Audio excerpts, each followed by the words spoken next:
අද මම කතා කරන්නේ ගොඩක් දෙනෙක් අහන ප්‍රශ්නයක් ගැන. අපේ භාෂාවෙන් කියනවා නම් නිරූපණ ශිල්පියෙක් ශිල්පිනියක් වෙන්න කොහොමද කියන එක.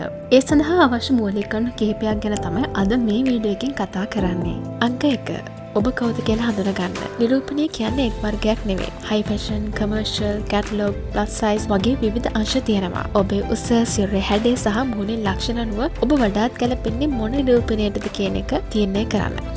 හැමෝටම රන්වේ යන්න බැරි වුණත් කොමර්ෂල් මොඩල් වලදී හැම පෙනුමකටම ඉඩ තියෙනවා. අංක 2. නිරූපණයේදී ඔබගේ ආයුධය තමයි පෝර්ට්ෆෝලියෝ එක.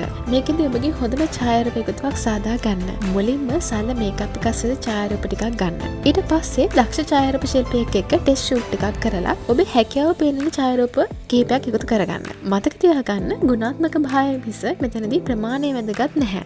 අංක 3. නිසි පුහුණුව. නිරූපණයේදී ලස්සන විතරක් මදි. නිරූපණය කියන්නේ පුහුණුව අවශ්‍ය වෘත්තයක්. පෝසිං, කැට්වෝක්, ෆේෂල් එක්ස්ප්‍රෙෂන්ස් ඉතාමත් වැදගත්. මේ නිසා ඔබට මොඩලින් ඇකඩමි එකකට යන්න පුළුවන් නම් ගොඩක් හොඳයි. එහෙම නැත්නම් ඔයාලට YouTube එකේ වීඩියෝ බලලා නිවැරදි පුහුණු වෙන්න උනත් පුළුවන්. අංක 4.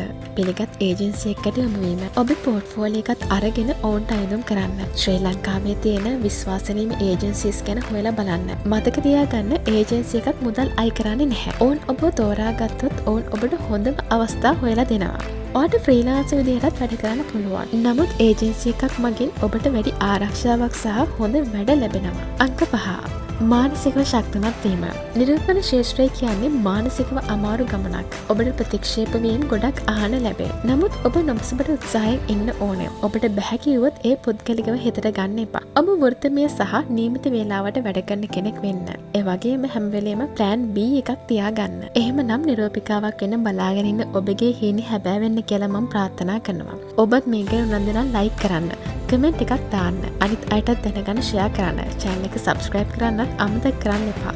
එහෙනම් අදට මං ගිහින් එන්නම්. මම අවිෂ්කාලත් අත්ත.